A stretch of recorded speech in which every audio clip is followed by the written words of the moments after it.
چینه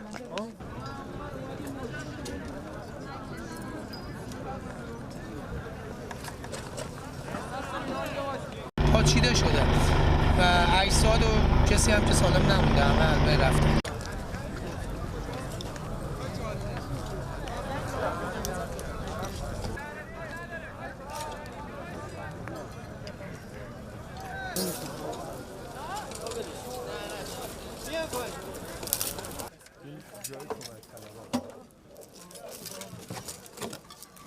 ما در جنگ با آمریکا بودیم و هستیم.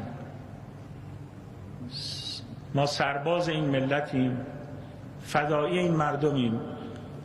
من خدای بزرگ را به شهادت میگیرم دوست داشتم داخل این هواپیما باشم و با اینها سقوط کنم و بسوزم، ولی شاهد این ماجرای غم انگیز نباشم.